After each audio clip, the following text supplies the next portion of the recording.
This Sorry. this November, we are around 700, I think it was 740,000, something like that. Inventory shot up that much, right?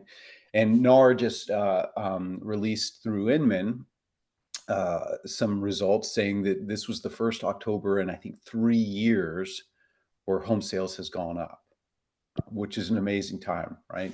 We're finally starting to see people get off the bubble. Rates coming down even slightly makes people move, and so that's great.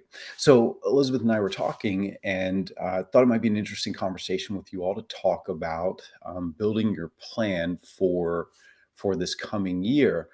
So can you see my screen? I'm seeing your beautiful faces, but can you all see my screen? Yes. Yep. Okay. All right. Great.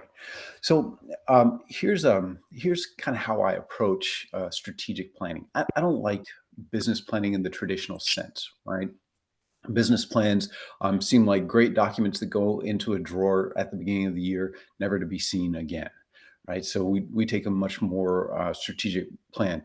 And by the way, I should tell you, so those of you who I haven't yet had the pleasure of meeting, uh, 20 plus years in this business, raised by a realtor, which sounds like, raised by a wolf, realtor myself. I've led teams throughout various companies. I was at Keller for 15 years, their chief learning officer, chief products officer, and COO for their international franchising. Went to Realogy, ran training and coaching for all their brands, and was COO and chief development officer for Century 21 for a number of years. I've been with a lot of different agents and teams and used this business planning process with them to help them build their business. So if it's cool with you guys, I'd love to share it with you, but please, I'd love for this to be very interactive. If I'm just hearing the sound of my own voice over and over again, it's going to get real boring for me, and I know it will get boring for you. Sorry, was there something? No, I think there's feedback. I'm going to mute them all out. Okay. All right. But do come It's all off you. mute and interject if you can, please. And I've got my chat open, so I'll try to monitor that. So here's a weird way of looking at things. Usually, unless you are just one of those fortunate souls in life who is completely at peace and contentment with where they are financially and in their business, usually we are here and we want to get here, whatever that means for you. Right. My experience is if you're doing 5 million, you want to get to 10 million. If you're doing 10 million, you want to get to 20 million. That's usually the case. Right. And so when we think about what got us here, it ain't going to get us here. And what's interesting is I ask the question often to agents, how much is your business designed to do? And they give me that kind of RCA dog look, the little, what do you mean? But when you think about it, whatever your production was last year, 5 million, 7 million, 10 million, whatever that number was this past year, think about your business for a second. Your lead gen, your lead conversion strategies, your customer service strategies, your past client servicing, all of your business. If you did 5 million last year, that business is designed to do 5 million. It's a weird way to say it, I know, but you get what I mean, right? Your business setup is designed to do whatever it just did. Now, if you're content in life and what you did this past year is awesome and amazing, and I don't need any more than that, that's great. You might have to tweak what you did last year just slightly for everything going on in the world, but you can pretty much do what you did last year. Life is good. Now, if you want to go from here to here, though, well, that means we got to change the design of your business. And the way I think about that is add, edit, delete. So add the things that, say, a $5 million producer does and a $10 million producer does is different. $10 million producers do something more than what the $5 million producers do. So we got to figure that out, add that in. Edit. Well, the lead gen systems you have may be the lead gen systems that you keep, but you may need to scale those. You may need to tweak those. You may need to do things a little bit differently so that you can do more of them. And then delete. Some of the things that you're doing today are going to keep you from going to here, right? Taking on everything all by yourself is often one of those things. You get to a certain point where you literally cannot do all the work yourself, and then figuring out, how do I get that off of my plate, delete, onto somebody else's. Or it could be that the lead generation strategy that I have is limiting me and I need to switch horses gradually and efficiently so that I don't drop any balls and drop my income. But I need to switch off of that lead generation source as my primary and switch to something that's more scalable. That could be a delete as well. Now, as I say those things, those of you on the call, do you have a clear understanding of exactly what you need to go do, what you need to go change, what would need to be edited, and deleted from your business in 2025 in order to get to where you want to go? That's a live question. Somebody jump on. I do. I What would don't. you This add, is edit? Sean. Hey, I have to Sean. s- I have to say no to more things. I'm very good at saying yes, and exactly what you just described as far as you're taking on all these things and there's people around you that want to plug in and they want to help and they want to be a part of it. And I realized that by me not saying no, I'm taking away their blessing and their Hmm. gifts. And Yeah. so I'm being much more aware of saying no when I have the opportunity to say no. Interesting. Yeah. And I think that's when you get to a certain level of production, if you keep saying yes to everything, if you keep trying to, put on the proverbial spandex and cape to come flying to the rescue at every little forest fire, you're going to get sucked under. You're never going to get to where you want to go until you can delegate out. Russ, did you have something, bud? Yeah, so I just wanted to add, um, I'm very good at following up with people that I've closed deals with, and I've gotten a lot of referrals. Most of the people I have transaction with are now friends, but I'm not as good at following up with the people that I haven't done business with yet. I do it, don't get me Mm. wrong, but I'm very good at following up with the people that I know I can, get a deal done with. And I want to add that same kind of intensity with my follow-up with the ones I haven't closed a deal with yet. So like the nurturers that are, the 6 months to a year, I need to be better at that. So that's something I definitely need to add. Russ, how long have you been in the business? If I can ask you that Um, question. Full time, I'm coming into my third year. Third year. Okay. I'll say, Russ, you're actually ahead of the curve. Most agents wait till about 5 or 6 years in before they realize with much regret, boy, I should have systematized my database a long time ago. Right. And we Yeah. get so busy. I talked to this guy who's a very well known Mike Ferry coach. I won't mention his name because he was expressing regret. Big time FISBO and expired guy. I mean, that was his bread and butter. And he was a good hunter, man. I mean, he was doing hundreds of deals a year from prospecting.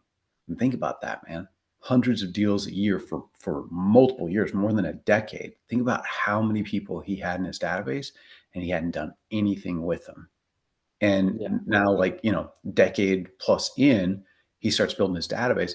What happens almost instantaneous over the course of 2 years, which in this business is almost instantaneous, is he gets away from FISBO's expireds almost completely. He's not having to do that anymore. He's just leveraging his sphere. So being purposeful, having both lead conversion plans for immediate lead conversion and future lead conversion is key.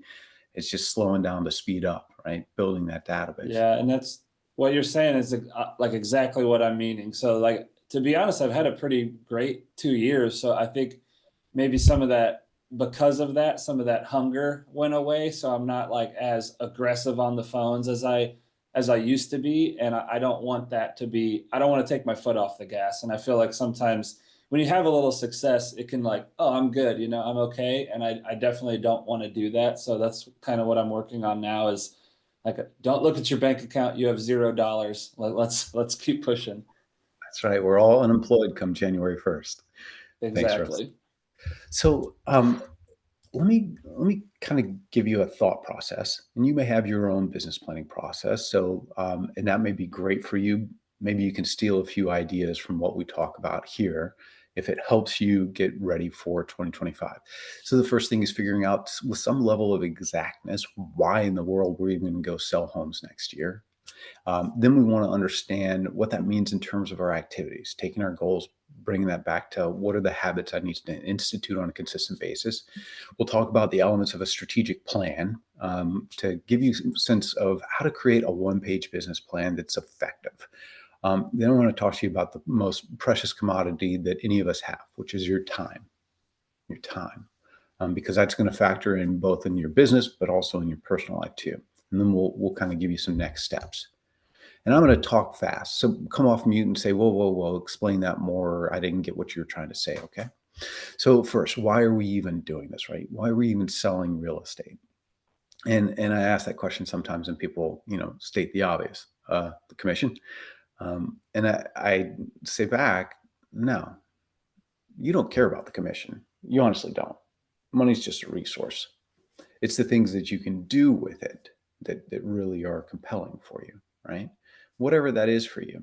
And when we talk about building your business plan, you can build a business plan and completely nail it, 100% nail that business plan, and yet not be successful if your plan doesn't take into consideration what the definition of success needs to be for you, not just as a business owner, which you are, but also as a human being, which you also are. And so when we talk about defining your motivation, I'm going to encourage you to think at all levels of your life, your loved ones, right? What does success with your loved ones look like next year? Do we need to go on a vacation? Do we need to put a kiddo through college? Do we need to remodel the avocado green bathroom? Whatever that is for you and your family, what does that look like with your lifestyle? What sort of investing are you getting into? I hope you guys were at Brandon Brittingham's session yesterday for Expand Investing. That guy's a beast. He's helping eXp agents learn how to not only work with real estate investors, but also become a real estate investor yourself. And the guy has I think 1,000 properties in his portfolio. Crazy. But whatever that is, right? Whatever it is that you want to do next year personally, do you want to professionally develop? Do you need to get a coach? Do you need to get into some sort of specific training for your business, learning how to lead a team or learning how to do certain lead generation? With your personal expenses, if you don't know what that is, if you bank at Wells, Bank of America, any of the majors, you can go on and look, and they have a spending report for you that'll break out exactly what you spent and where you spent it. Same should be true for your business. Hopefully you're not commingling your personal and business funds in one single account, not commingling your clients. I know you're not doing that, but commingling your funds from your business and from your personal life. If you've not read the book Profit First, I highly recommend it. In that, the author teaches how to set up different bank accounts for your business. I like at least 3 bank accounts for my business, and that is an income, a reserve, and an expense account, right? That's how I kind of think about my business bank accounts. But he takes a different approach, and that's fine. His is actually probably smarter than mine, but at the minimum, that's what I would say you need to have. But you can go, if you hopefully do, you can go there to your bank and get a report of what your business spent last year. Hopefully you've got a CPA or somebody looking at your books for you doing regular reports. But if not, that's at least a fail safe. Can you And then repeat finally, what type of accounts you like? yeah, sure. Thanks, Matthew. Your income account, your expense account, and then your reserve account at the very least. At the very least. Thanks. You got it. You got it. For your business, the last thing to add in is, what profit do you want? And what are you going to do with that, by the way? You're going to invest that back into your business. You're going to go out and create an ancillary business, whatever the case might be, what level of profit. And once you've kind of thought through, here are the things I want next year out of my life, and here's the things I want to do with my business, well, that's going to give you a total figure, right? And from there, it's really simple to take that total figure and then work that backwards. One piece of advice that I'd share with you here, my wife told me this expression, and I think it's from a reality show, so don't judge me. But it's know your worth and add tax. Know your worth and add tax. Norman Vincent Peale said, shoot for the moon, and even if you miss, you'll land among the stars. So whatever your total is, I'd add a little tax. And the reason that I say that is because we're going to use that total to dial back to activities. And what I'd rather is that your activity level be beyond the level it needs to be in order to achieve your goal. So that way, if you fall short of that higher level of activities, at least you land at where you should have. I hope that makes sense. So once you have your total, there are a ton of calculators out there to help you understand what that means in terms of activity level and build a plan around that. We just announced that we're giving all eXp agents Sisu. If you're not familiar, it is like the gold-plated Cadillac of accountability and tracking tools. And when you go into your Sisu, by the way, I'll get you guys the link through Elizabeth later for that. Once you go into Sisu, you can then go into your account and you'll find the goals tab. And here you see the numbers that you can enter. Hopefully you know your numbers. Hopefully you know your conversion numbers. What's that? I don't know if that was an unmute by accident. No, Okay. I think you're So good. Okay. So once you know your own numbers, I would definitely enter those in here. If you're not sure about your numbers, the numbers here, like the under contracted close, the signed to under contract, those are actually pretty well researched, I'll say, numbers for your business. You'll have to understand your own appointment set to appointment met. That's a skill issue. Making sure we ask the right questions and pre-qualify well and set expectations about the appointment well so they understand the benefits. But once you know your numbers, you can see how quickly it then dials back to activities. Look at the bottom of the right-hand column. It goes all the way back to conversations that we need to have on a monthly and yearly basis. The cool thing about this too with Sisu is you can adjust for seasonality. So here you see the monthly view. I don't know if you're able to see my little cursor here, but this is this is where you can dial in the seasonality, 8.33 at the top. You can change that month to month. Now, I want to caution you on that, because the most important thing on this screen isn't at the top of the screen. It's the very last line at the bottom. Activity level. So what do I mean by that? Elizabeth said it earlier. There are a lot of agents that back in September and October started basting the Christmas ham and cleaning the wax off of last year's menorah. And they buy into this whole seasonality thing. They see a graph like this and they go, oh, time to wrap it up. Like it's the spigot on the outside of their house. Right? Wrap it up for the winter. What's interesting about that is I'd actually encourage you not to adjust for seasonality in that respect. Because here's what's interesting. Today is not November 22nd. In our world, it's March 2nd. You get that? We have a 100-day sales cycle. Unless we're talking about a cash buyer, cool. Not too many of those. But today is March 2nd. So thinking that, hey, snow's on the ground or whatever, and so just time to pack it in, I would not buy into that myth. And here's the funny thing. So NAR says for every 100 people you know, 8 are that are in the financial range and age of buying and selling homes. 8 are going to do a transaction next year for every 100 people you know. Problem is you don't know who those 8 are. And the other problem is not all 8 are going to use you, right? The question is, how many of those can you get to use you by Russ having that great cultivation system, right? Reminding them of the value of you as a realtor, how much you contribute to their understanding of real estate, and them developing their family's wealth and their family's dream through real estate. So when you think about that, if you, for every 100 people you know, 8 are going to do a transaction, and you're only going to get one portion of that 8, maybe one of them, maybe a half of them. So then the question becomes, how many people do I need to know in order to achieve my goal? And that's where conversations come in and activity level comes in, not seasonality, friends. Here's what's interesting. So take a look at this. Take a look at this. This is from our friends at Sherwood.news. So thanks, Sherwood.news. This is the number of homes sold per day in the US. And the question I would ask you is, are you average? Are you average? No. Because thank you, whoever said that. I appreciate you very much. I hope the rest of you were at least thinking it. because average agents follow this market. They follow this in terms of their thinking, and their business follows this as well. Top agents make the market no matter what through their activities, right? Even in January, sales are happening. And you look at this and you go, yeah, but Bryon, it's half of what happens in June. Yep. But here's the thing.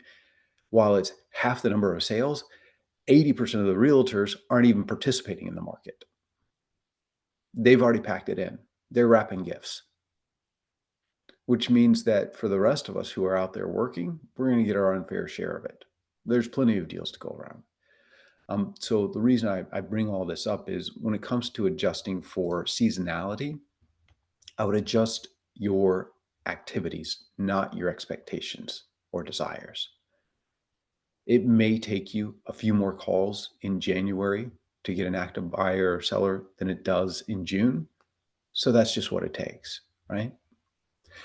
Your family and loved ones don't need less food. Your energy bill isn't going to cost less. Your water bill isn't going to cost less. So we just need to dial up our activities accordingly and get after it. And by the way, when you do, especially at this time of year, you're going to get your unfair share of the business. Your market share in these months, November through January, is going to be incredible compared to your peers because they're just not participating in the market. So understanding then now what we've talked about, what's driving us, what's our big goal, then how do we dial that back to activities? Now we just need to shape those activities, add, edit, delete, and change our business, right? When I coach agents and teams and they say, hey, I need to do more so that I get more, I say, great. So what's going to change in your processes and your calendars and your systems and your people? What's going to change? And not necessarily, I need to work harder. Right? I need to have a more positive attitude. Sure you do. But beyond that, literally what changes will you make in your business?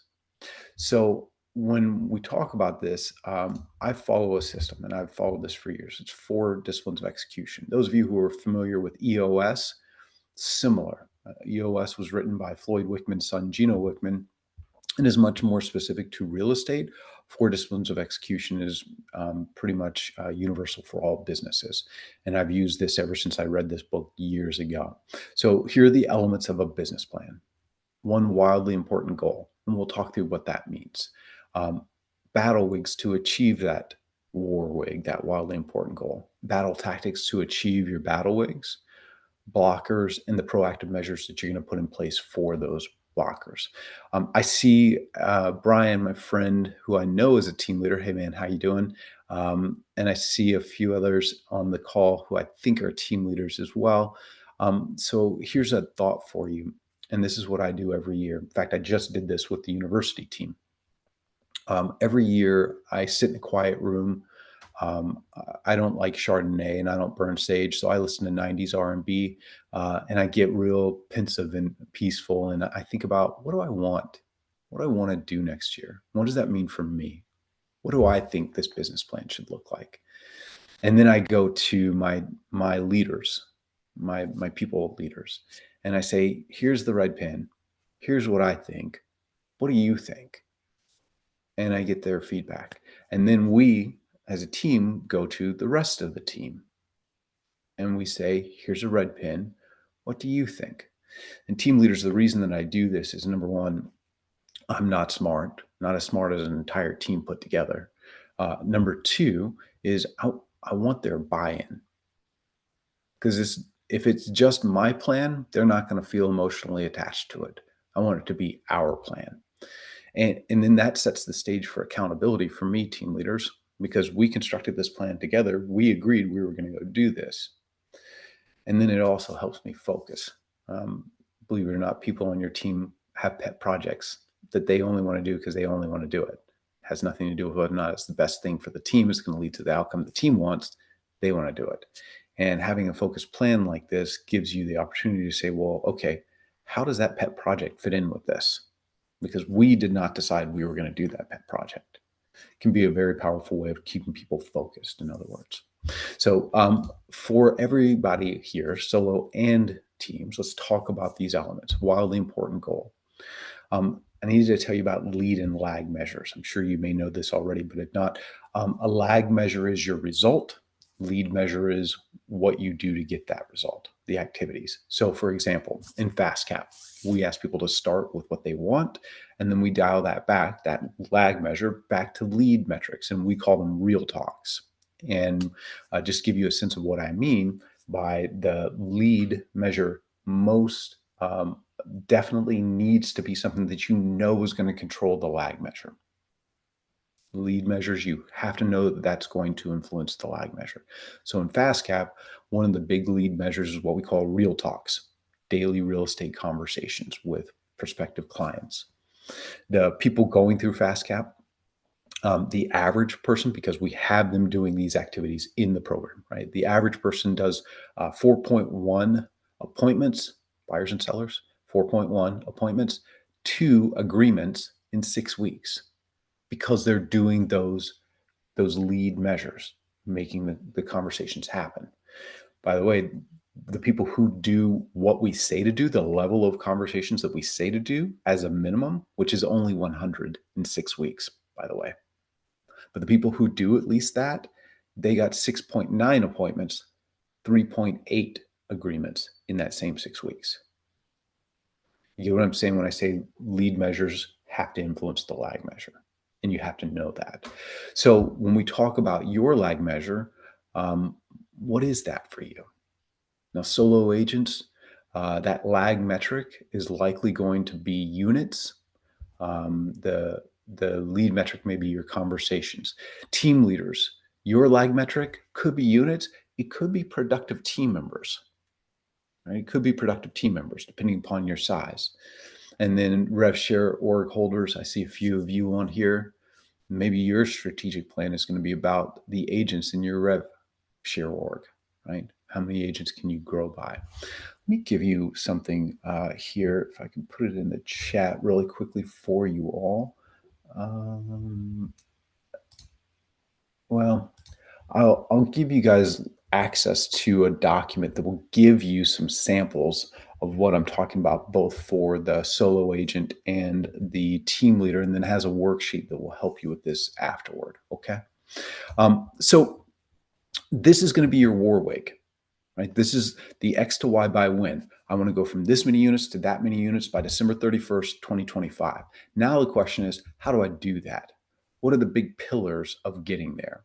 Now, I'm going to encourage you to focus on about 3 pillars. Don't try to go too much more than that. Otherwise, we're boiling the ocean here. We need to focus our efforts. We don't need to make so many changes in our business that the business is just unwieldy. We just want to make those key necessary changes. And so what are they? So the strategies here, your battle wigs must level up to the Warwick. They must level up to the Warwick.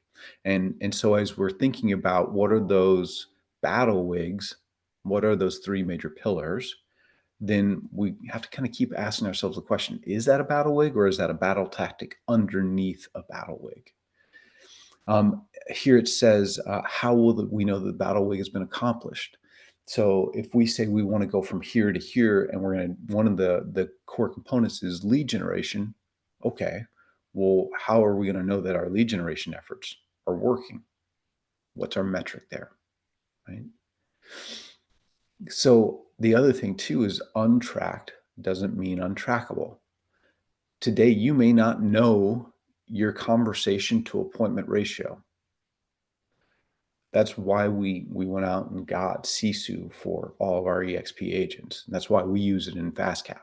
We want people to understand their metrics. Also, too, there's this kind of psychological game you play with yourself that these calls that we're making today, the results aren't going to show up for 100 days.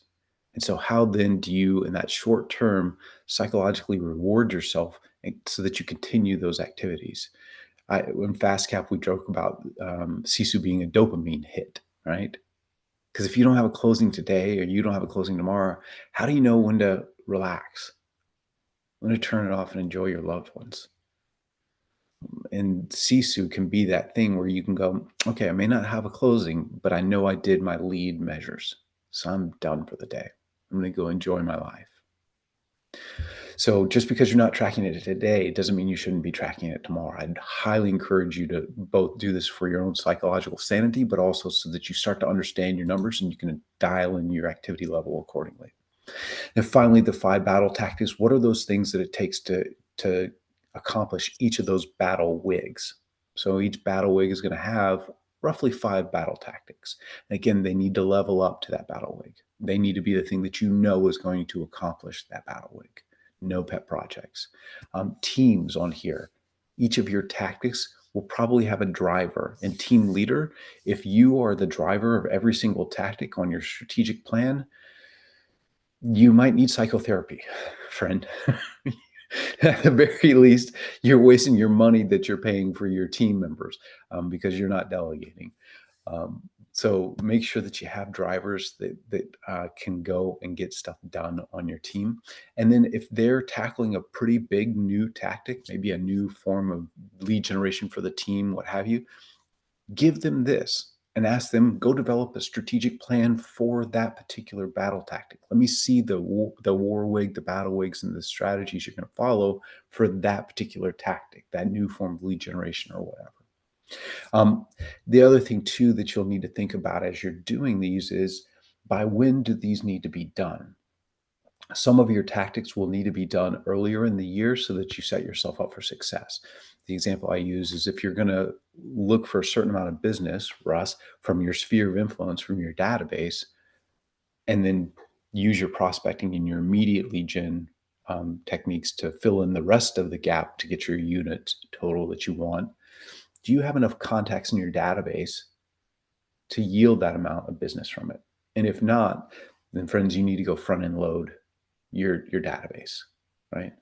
And if you think that's not possible, I was part of a game that we did among the top teams in the nation. This was over a decade ago. We had 33 teams of 6. And in 1 month, each team of 6 did 6,000 new conversations. That's 1,000 conversations per person. That's a very quick way of loading your database. By the way, they were going to like football games and standing at the concession stand. Hi, Bryon Ellington, eXp Realty. Nice to meet you.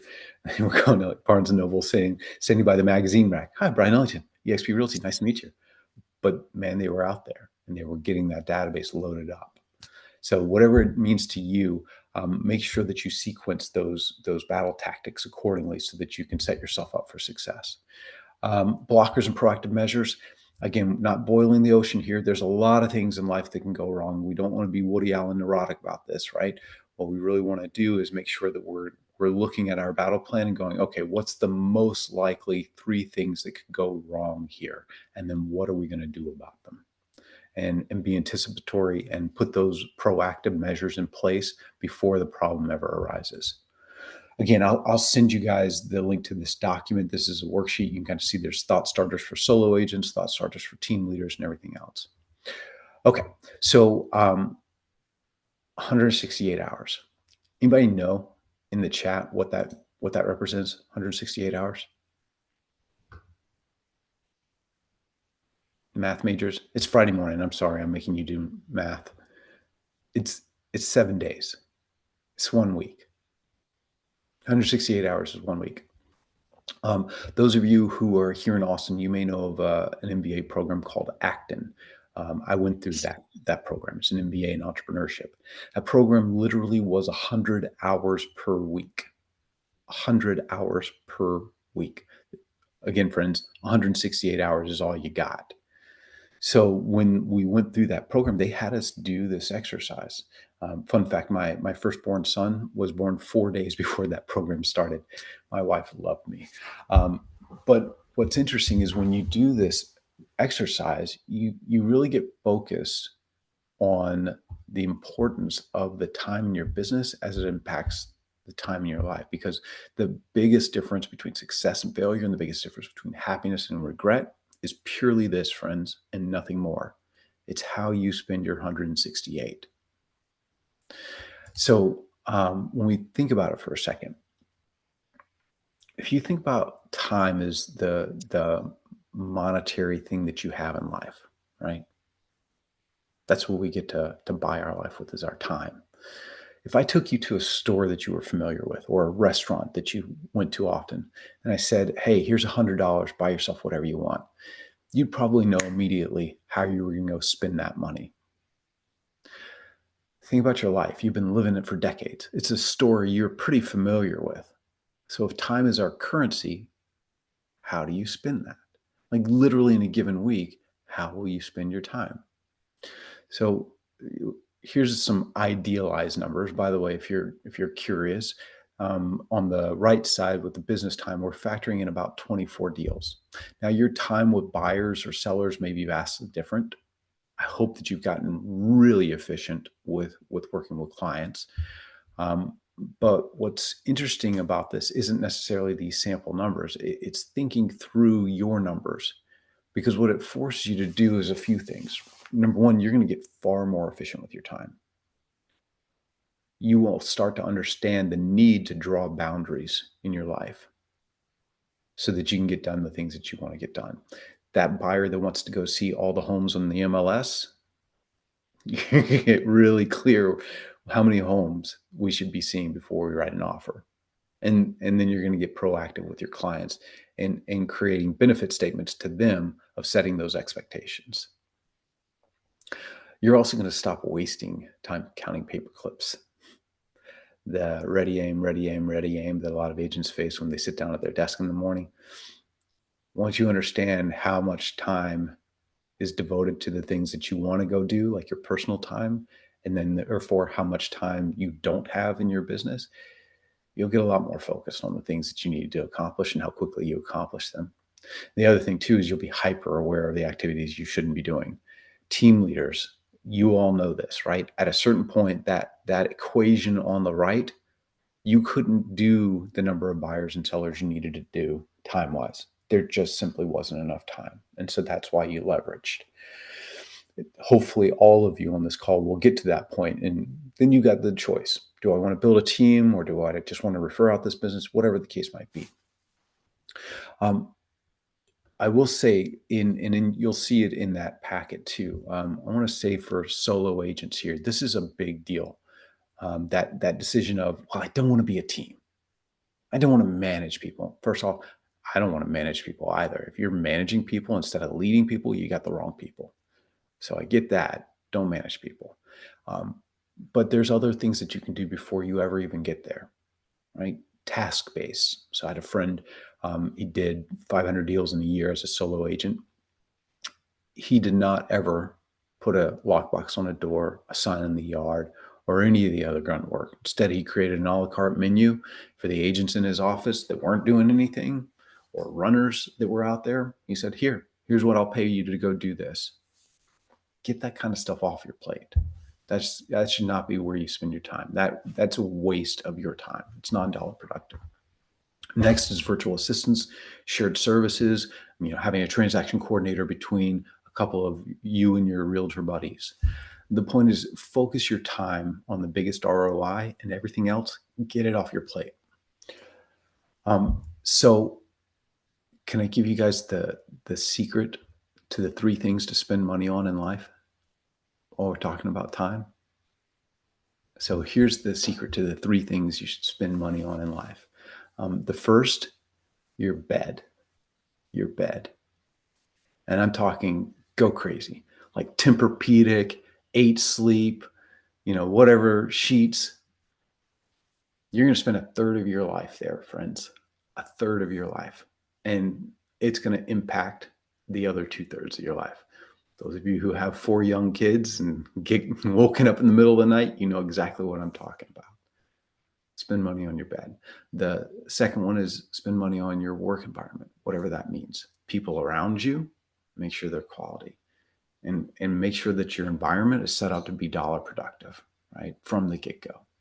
And the third area is your loved ones, right? This is what you're doing it all for. And you're going to spend the rest of your life with them, hopefully. And so do the things, right? Go spend the money on vacation. Go have fun. You're not wasting anything, friends. You're buying memories. All right. Hope that helps you. All right. So next steps, getting into it.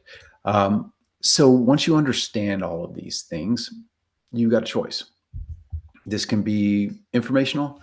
Thanks, Bryon. Your jokes were hilarious, and it was a pleasure seeing your beautiful face for an hour, but I'm good. I'm just going to go back to what I was doing. Or it can be transformational, and you can put your plan into effect and execute on it. And I hope you choose that. If you do, here's what I'd encourage you to think about as a next step process. Go draft your strategic plan. And then if you're a team leader, follow that process I shared earlier. Go get with your lieutenants, go get with the rest of the team, get that feedback. If you're not a team leader, sponsor, mentor if you're newer, your broker, a coach, a friend, this part of this group, get somebody to take a look at your plan and tell you where you missed a spot. Tell you how to make it better. And then go finalize it. Put dates on it. Make sure even if you're a solo agent, if there are people who are part of your plan, what we cool kids in the project management world call RACI or RACI, that's responsible, accountable, supporting, consulted, and informed. If there's people who are involved in your plan and need to understand it, make sure you get with them and make sure that they know their role and that they can help you accomplish that plan. And then we're going to set a regular personal review. Am I on track? Am I taking the right bites of elephant this week to accomplish this? And we're also going to set a review check-in with our RACI, at least monthly, to determine where are we on this. I'd also set a quarterly review with that accountability person, sponsor, mentor, team leader, whatever, to check in with them and adjust your plan accordingly. By the way, I wanted to share with you, if you've not seen this gentleman, this is Rene Rodriguez. He's a best-selling author. He wrote Amplify Your Influence. He was at eXp literally had a room of about 200 of us bawling our eyes out in the best possible way. But great speaker. He's going to talk about designing your best year ever. This is a free session. It's on us. Please come. It's December 10th from 11 so our time, that would be from 1 to 3 p.m. Central Time in Austin, Texas. Can I jump in there really quick, Bryon, on Renee?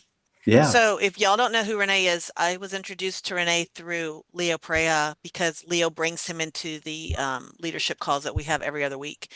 And we have a bunch of different people, and some of them don't resonate with me. There might be a little bit of, more intense, but this guy is incredibly impactful. And when we saw him at eXpCon, it's like, if you guys can, I want all of you guys to scan this and be here.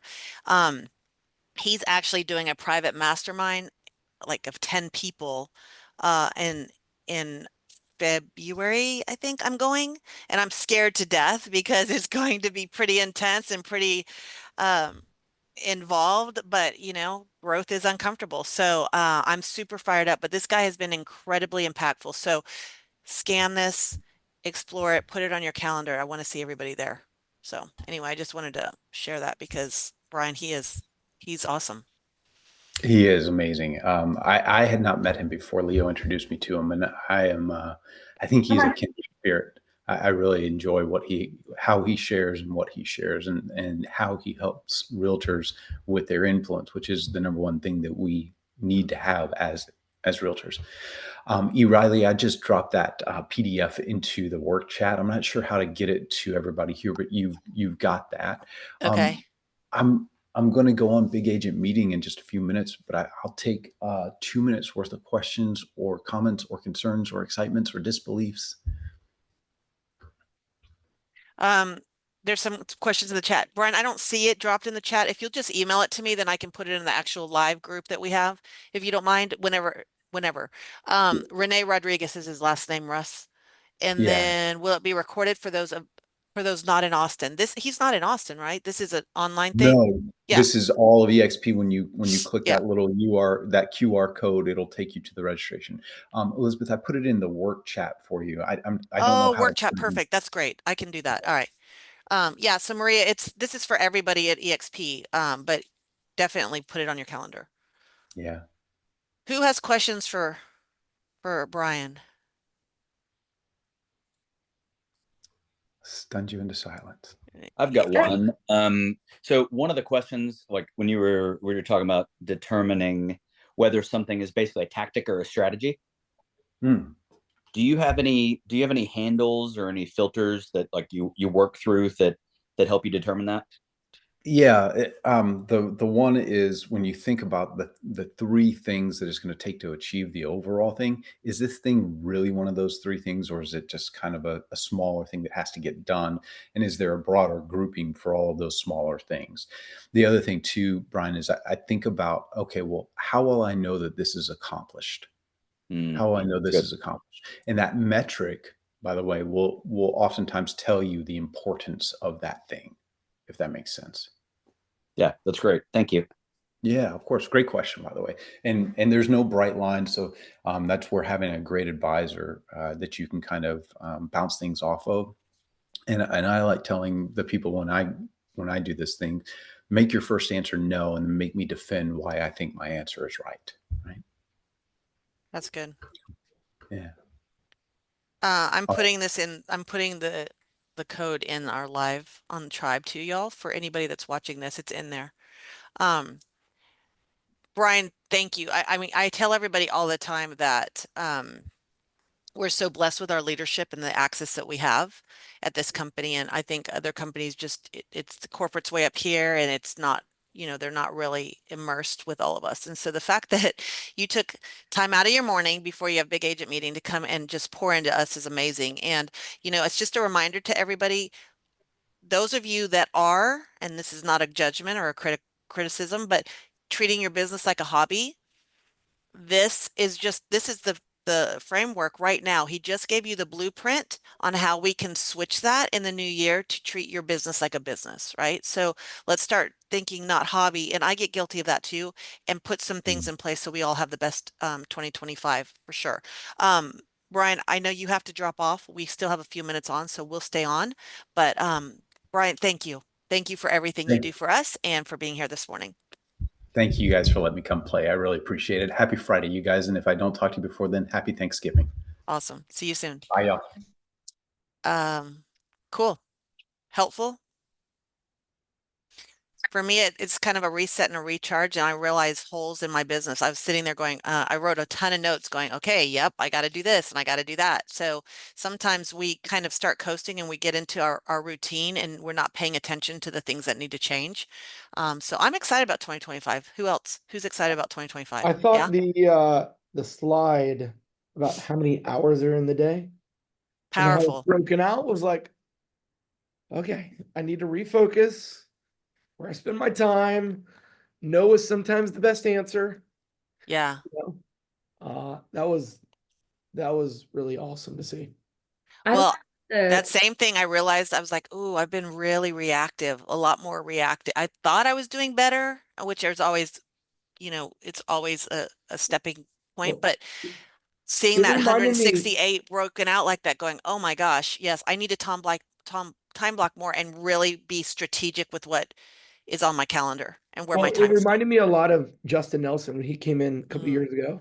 And he was talking about very similar. He's like, you can only do so many things in the day. Like, how do you create more hours? Well, you leverage, right? You get low cost help for high return. And it's very meaningful for all of us that are very busy. Great to do it this time of year. I think so many people are guilty of really starting to think about this once the calendar turns to January. And the more you can do now to prepare to really hit the ground running after the new year, or start now, right? Yeah. Putting those plans into place now. Yeah. We're already in 2025. If you're not in 2025 now, then you're behind the. Yeah. That's true. Such a good point. Yeah. I love that. And there's a lot of people that are yes, enjoy the holidays. Yes, enjoy your family, but don't take your foot off the gas right now because there's a lot of people that are taking. So you got a little bit of a setback there, huh? Hold on. You got a little bit of a set. There's some people just taking their foot off the gas completely, and that's where we'll all have that advantage, right? Going into January. Stacy, what were you saying? Where's Stacy? I love the simplicity of the add, edit, delete, and just as business owners, it's just us constantly knowing you know, we're the CEOs of this business, of our business, right? And so constantly be thinking what's working, what's not working, and what do I need to tweak? What do I need to add a little more of? What do I need to delete? So I went on a 2.5 year spree of deleting because I was the yes girl, Elizabeth, like you, it just says yes to all the things. And then I made myself crazy and burned myself out so bad. And so I just started deleting everything, just deleting everything. And our production this year has been 1/3 of what it was 2 years ago. So, you know, there's time and place, but I'm not fine with that going forward.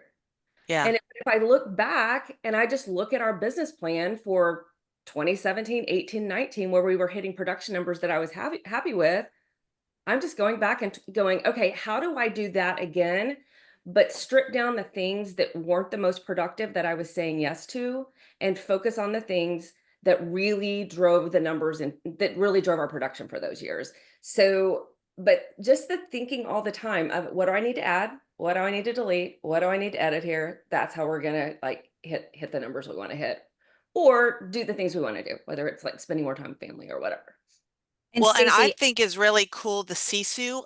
I mean, the fact that we all are being provided Sisu at no cost, like a lot of times I hear, and I'm bad as far as tracking and making sure I have all my things because I'm like, one more thing, right? And I have information spread everywhere. And now there's a tool that's proven that's not money we're being spent, that we can now start the new year off going, okay, here's all of my information. Now I have metrics that I can follow. Now I mean, that was an eye opener for me because I haven't really played in Sisu much. I kept saying, that's not for me. That's not for me. I'll get to it.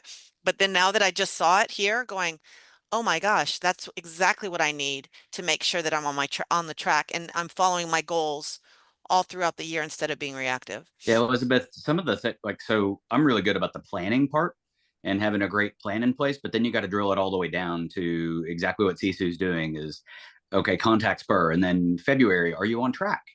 And Yeah. if you are, you're not, fine. But what are you going to do about it? Right? Yeah. How do you adjust? How do you keep up? How do you know? So just that, what a great tool to help us do that.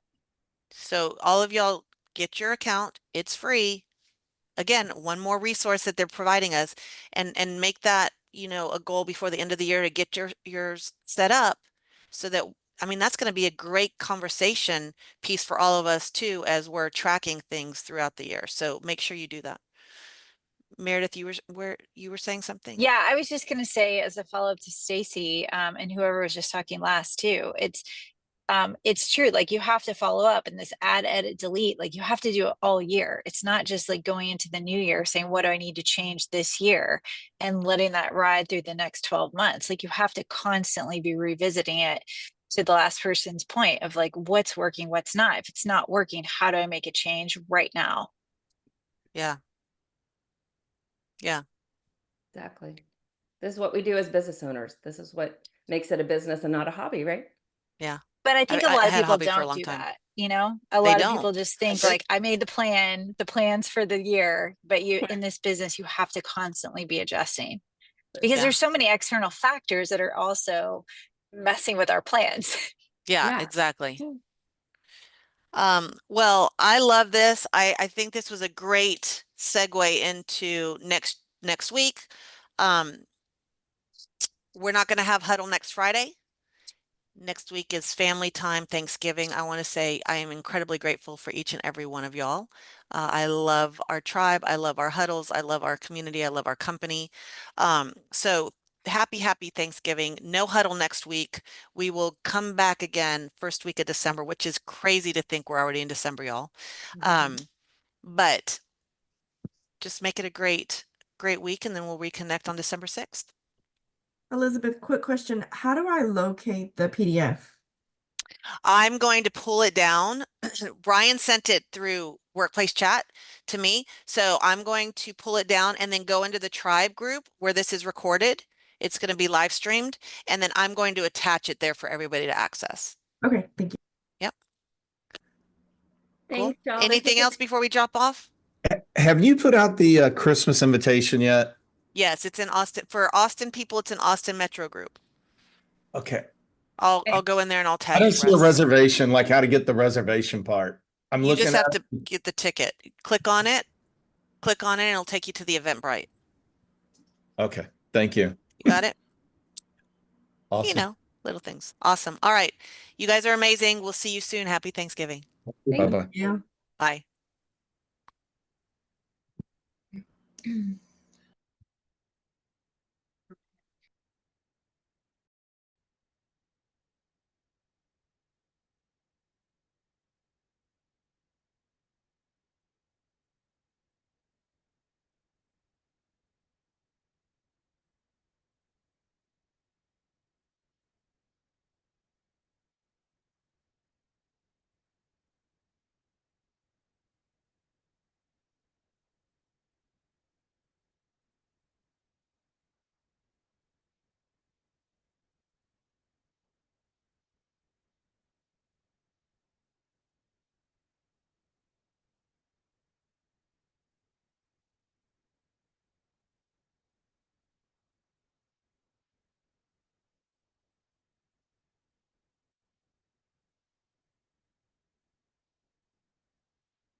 To that. Hi. Howdy. Hey, Are we muted? Are Oh. we on? there we are. Sorry, I was finishing my Friday huddle and I actually should have just told you to jump in on that because it was fire. So good morning. Yes, good morning. This is so weird. We can't see ourselves. Oh, That's I fine. see you and you look like fine. half of you is part of water. Yeah, no face. That's what I was thinking. I was like, he has the here, let me get the virtual off. Okay, there we are. Yeah, there you are. That was weird. I was like, you had no face. It was just water. So that's all right. You can be fluid today. That's awesome. How was the huddle? Freaking awesome. I love our huddles every Friday. This one I had Bryon Ellington in. Oh my God. And yeah, he did a whole business plan session and I do these every Friday. I do huddles every Friday. Where every Tuesday we have the Austin Top Producer Mastermind, which is just all of us. There's like 40 or 50 of us that mastermind every Tuesday, and then we stream it live into the Austin group because then all the newer agents can learn. But we also don't want people going, "Hi, how do I open a lockbox?" I don't know. But then my Friday huddle is my org. Anybody's invited that's in my org, and I bring in people from around the country. So, um, Bryon Ellington, I asked him to do a business planning today. It was freaking awesome. And I just have people from all over every Friday. Oh, I love it. And Yeah. it's recorded, I'm guessing. It's in, yeah, I stream them live into the group. Actually, this I is don't still think I'm in your recording. group.